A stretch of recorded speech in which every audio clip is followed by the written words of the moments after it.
Question 1. A prescription is written for amoxicillin suspension 250 mg per 5 ml. The patient needs a dosage of 500 mg orally 3 times daily for 10 days. How many milliliters should the patient take per dose? A. 2.5 milliliters. B. 5 milliliters. C. 10 milliliters. D. 15 milliliters. Answer: C. 10 milliliters. This question tests your ability to calculate liquid medication dosages based on concentration. The keyword per dose tells you to find the volume needed for a single administration, not the total amount for the day or duration. The prescription concentration is 250 mg in every 5 milliliters, and the patient needs 500 mg per dose. Setting up a proportion or using dimensional analysis demonstrates that 500 mg requires 10 milliliters. For example, if you need twice the amount of drug, 500 mg is twice 250 mg, you need twice the volume of liquid, twice 5 milliliters is 10 milliliters. Always check that your calculated volume makes sense given the concentration provided. Question 2. Which of the following is a Schedule II controlled substance commonly prescribed for severe pain? A. Hydrocodone with acetaminophen. B. Codeine. C. Oxycodone. D. Tramadol. Answer: C. Oxycodone. This question assesses your knowledge of controlled substance schedules, specifically identifying a common Schedule II drug used for pain. Schedule II drugs, like oxycodone, have a high potential for abuse and dependence and require a strict ordering and dispensing process, which is indicated by the keyword Schedule II. While other options like hydrocodone combination products and tramadol are also pain medications, their classification, Schedule III and IV respectively, makes oxycodone the correct answer for a pure Schedule II opioid listed. Remember that Schedule II drugs have the highest abuse potential among scheduled medications with accepted medical use and have unique prescribing regulations. Question 3. According to federal law, how long must prescription records be maintained by a pharmacy? A. 1 year. B. 2 years. C. 5 years. D. 7 years. Answer: B. 2 years. This question evaluates your understanding of federal pharmacy record-keeping requirements. The keyword federal law specifies the governing authority for the required duration. Federal law mandates that most pharmacy records, including prescription records, must be kept on file for a minimum of 2 years from the date of filling. State laws may require a longer period, but the federal minimum is 2 years, so this is the baseline requirement you must know. Keeping accurate records for the required time is crucial for audits, legal purposes, and patient safety, such as tracking refills or medication history. Question 4. A pharmacy technician is stocking medications and places a new bottle of atenolol next to albuterol on the shelf. This increases the risk of which type of error? A. Calculation error. B. Dispensing error. C. Prescribing error. D. Administration error. Answer: B. Dispensing error. This question focuses on medication safety and identifying potential sources of errors within the pharmacy workflow. The action described involves placing 2 medications with similar names, atenolol and albuterol, keyword clue, close together during stocking, which directly increases the risk of selecting the wrong drug when filling a prescription. This specific scenario is a common example of a lookalike/soundalike medication error during the dispensing process. Proper storage practices, such as separating lookalike/soundalike medications, are vital quality assurance steps to prevent patients from receiving the incorrect drug. Question 5. What is the generic name for the brand name drug Zoloft? A. Fluoxetine. B. Sertraline. C. Paroxetine. D. citalopram? Answer B. sertraline. This question tests your knowledge of common brand name and generic drug equivalents, specifically a popular antidepressant from the top 200 list. The question asks for the generic name corresponding to the brand name Zoloft, a key drug you should recognize. Sertraline is the active ingredient sold under the brand name Zoloft, primarily used to treat depression and anxiety disorders. Knowing common brand/generic pairs is essential for accurate order entry, dispensing, and communicating with patients and healthcare providers. Question 6. How many capsules are needed to dispense amoxicillin 500 mg TID for 7 days? A. 14 capsules. B. 21 capsules. C. 28 capsules. D. 42 capsules. Answer B. 21 capsules. This question requires you to calculate the total quantity of medication needed based on the dosage regimen and duration. The keywords are the dosage frequency, TID, meaning 3 times daily, and the duration, 7 days. To find the total number of doses, multiply the number of doses per day, 3, by the number of days, 7, which equals 21 doses. Since each dose is one 500 mg capsule, the total number of capsules needed is 21. Always calculate the total number of doses first when determining the quantity to dispense for a specific duration. Question 7. Which part of a prescription indicates the directions for the patient on how to take the medication? A. Superscription. B. Inscription. C. Subscription. D. Cigna, Sig. Answer D. Cigna, Sig. This question assesses your understanding of the different parts of a written prescription. The keyword clue is directions for the patient, which points to the specific section detailing how the medication should be taken. The Cigna, often abbreviated as Sig, is the part of the prescription that provides instructions to the patient regarding dose, route, frequency, and duration of administration. For example, take 1 tablet by mouth daily is the Cigna. Understanding prescription abbreviations and sections is crucial for accurately interpreting and processing medication orders. Question 8. What is the primary purpose of a laminar airflow workbench in a clean room? A. To mix intravenous medications. B. To prevent contamination of sterile preparations. C. To store sterile supplies. D. To refrigerate sensitive medications. Answer B. To prevent contamination of sterile preparations. This question tests your knowledge of sterile compounding environments and equipment used for quality assurance. The keyword laminar airflow workbench refers to a piece of equipment designed to create a sterile work area. Its main function is to filter the air and provide a unidirectional flow, laminar flow, to prevent microbial contamination of sterile products during preparation. This is a critical safety measure when compounding intravenous solutions or other sterile medications to protect the patient from infection. Question 9. A pharmacy receives an order for Lantus Solostar pens. What type of drug is Lantus? A. Oral hypoglycemic. B. Short-acting insulin. C. Long-acting insulin. D. GLP-1 receptor agonist.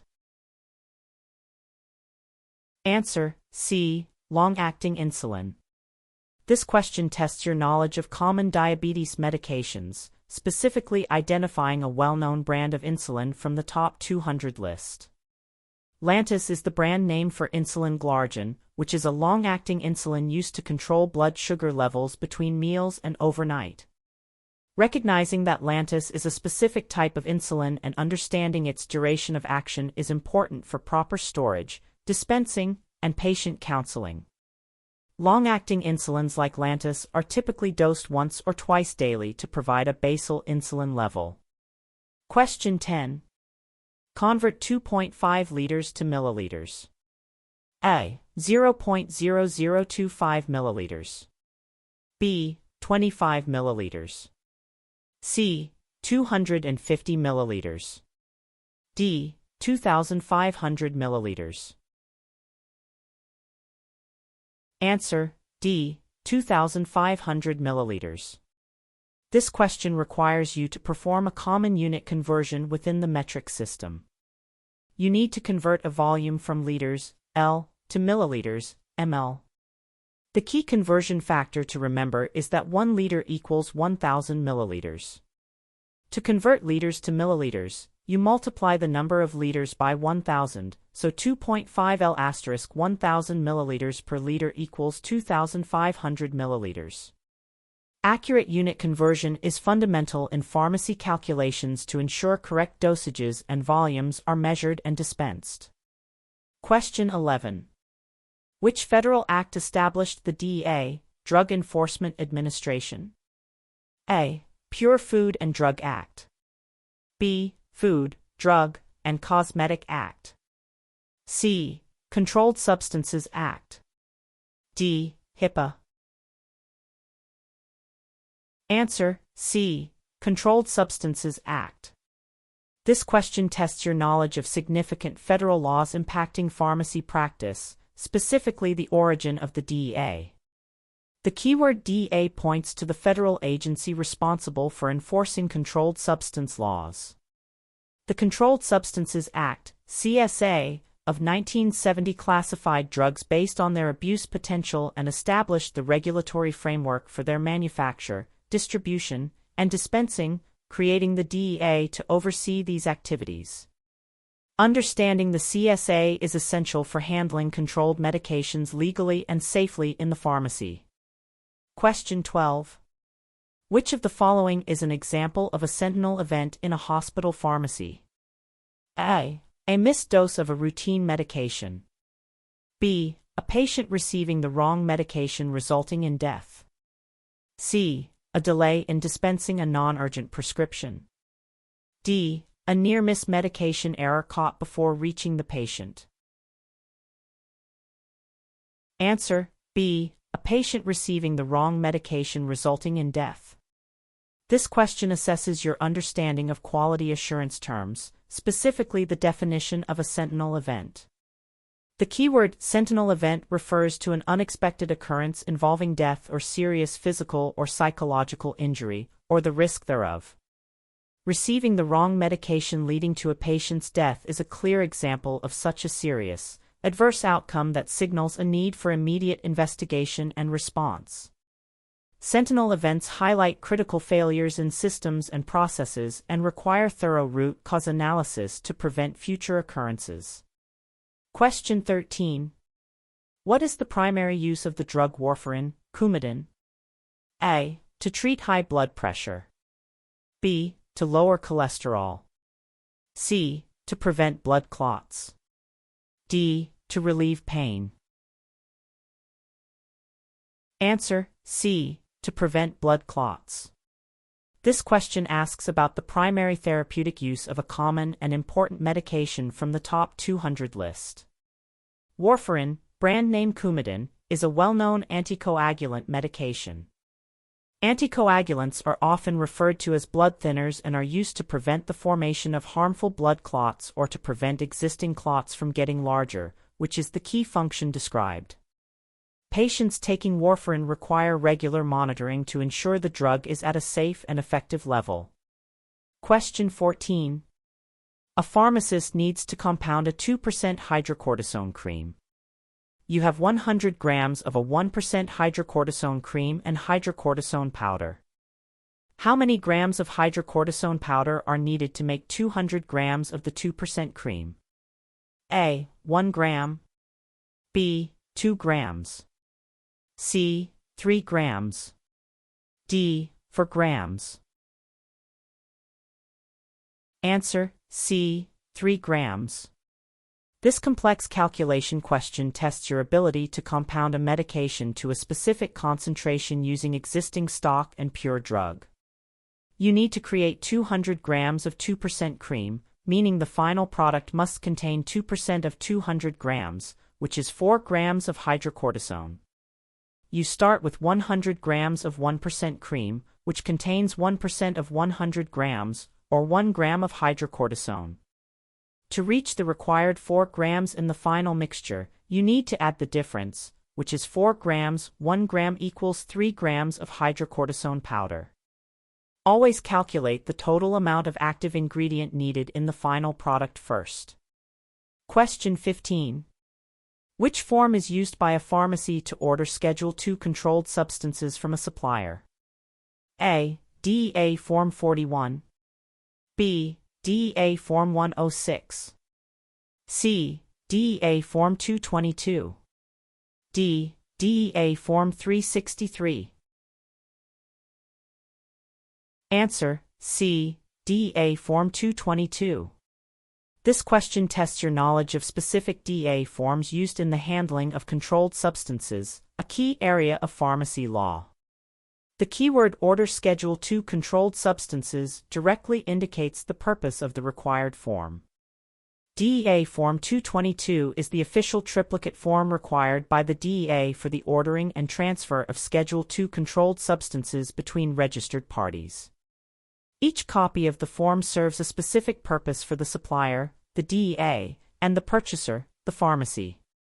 Question 16. What is the meaning of the medical abbreviation NPO? A. As needed.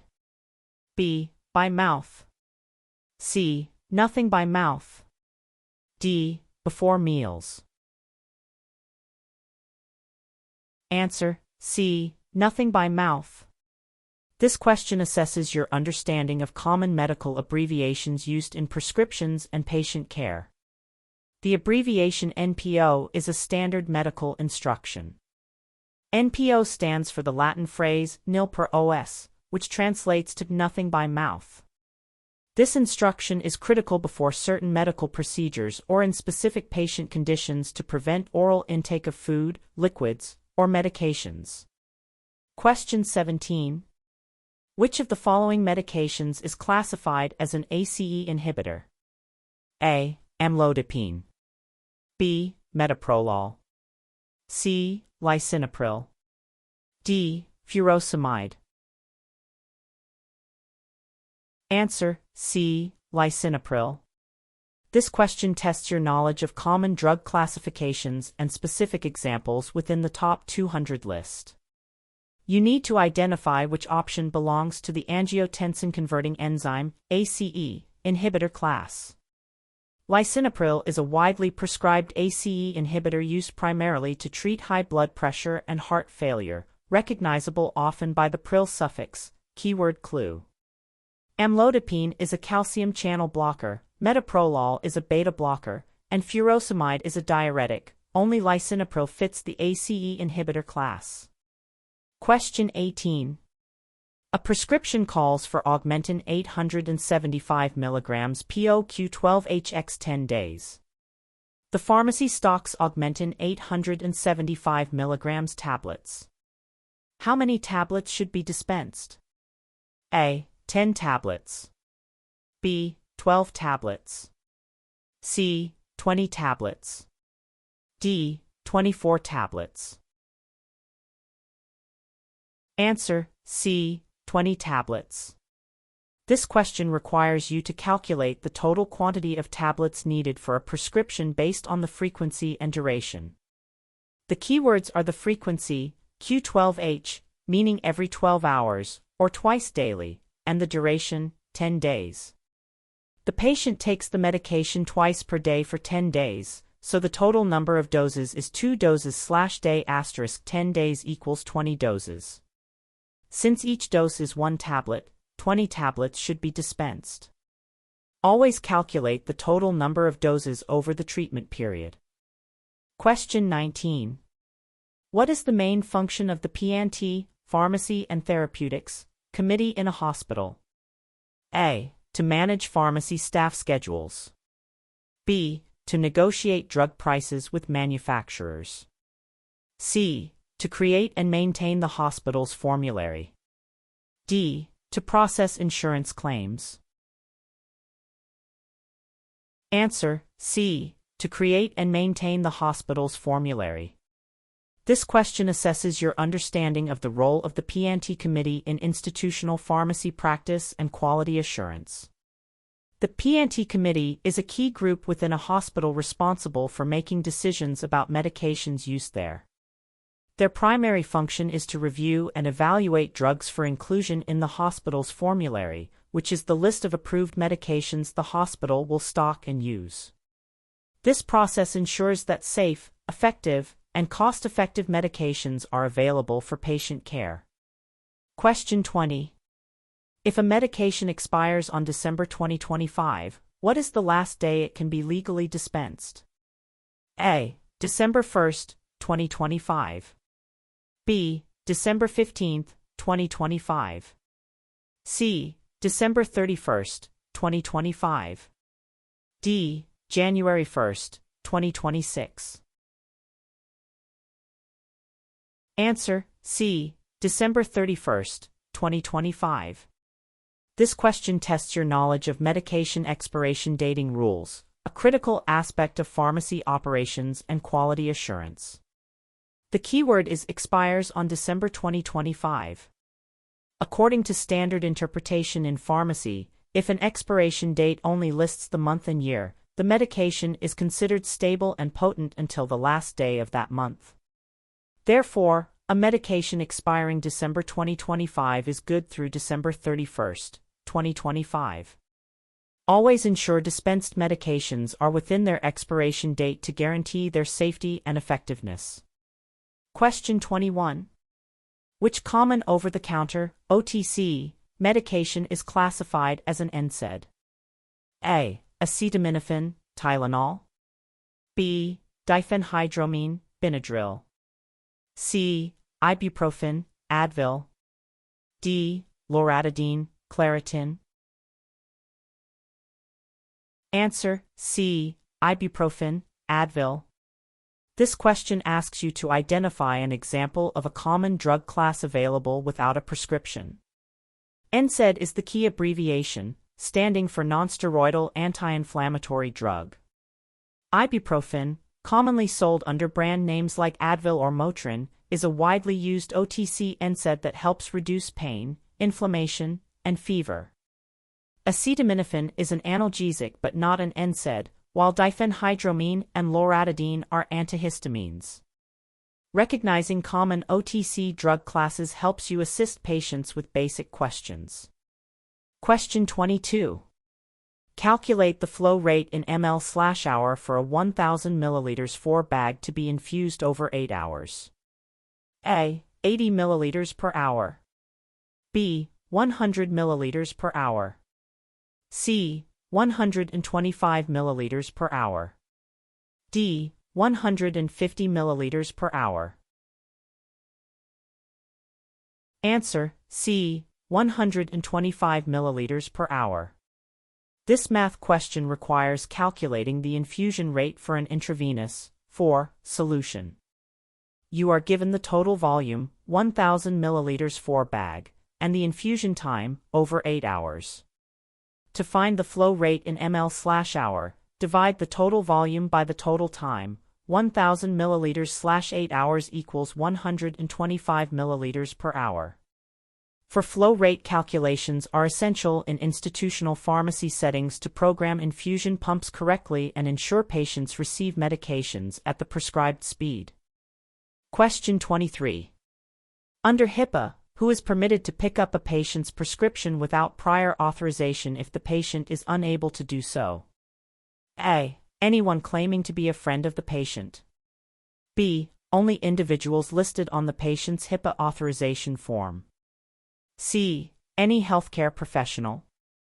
D. A family member or other person involved in the patient's care, based on professional judgment. Answer: D. A family member or other person involved in the patient's care, based on professional judgment. This question tests your understanding of HIPAA privacy rules regarding the disclosure of protected health information, PHI, and who can pick up prescriptions. While explicit authorization, like on a form, is ideal, HIPAA allows for professional judgment, based on professional judgment is a key phrase. To disclose PHI, including releasing a prescription, to a family member or friend involved in the patient's care if it's in the patient's best interest and the patient does not object. This flexibility is intended to allow for practical patient care when direct patient pickup isn't feasible. Question 24.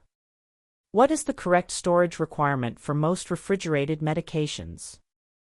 A. Between 0 degrees Celsius and 5 degrees Celsius. B. Between 2 degrees Celsius and 8 degrees Celsius. C. Between 8 degrees Celsius and 15 degrees Celsius. D. Below 0 degrees Celsius. Answer: B. Between 2 degrees Celsius and 8 degrees Celsius. This question assesses your knowledge of proper medication storage conditions, a critical aspect of maintaining drug quality and potency as part of quality assurance. The keyword refrigerated indicates a specific temperature range is required. The standard temperature range for storing most refrigerated medications is between 2 degrees Celsius and 8 degrees Celsius. Proper storage is essential to ensure medications remain stable and effective until their expiration date. Question 25. What is the generic name for the brand name drug Synthroid? A. Levothyroxine. B. Liothyronine. C. Methimazole. D. Propylthiouracil. Answer: A. Levothyroxine. This question tests your knowledge of common brand name and generic drug equivalents, focusing on a widely prescribed thyroid medication from the top 200 list. Synthroid is a very common brand name you should recognize. Levothyroxine is the generic name for the synthetic thyroid hormone T4, which is the active ingredient in Synthroid and is used to treat hypothyroidism, underactive thyroid. Knowing this pairing is vital for accurate dispensing and patient education.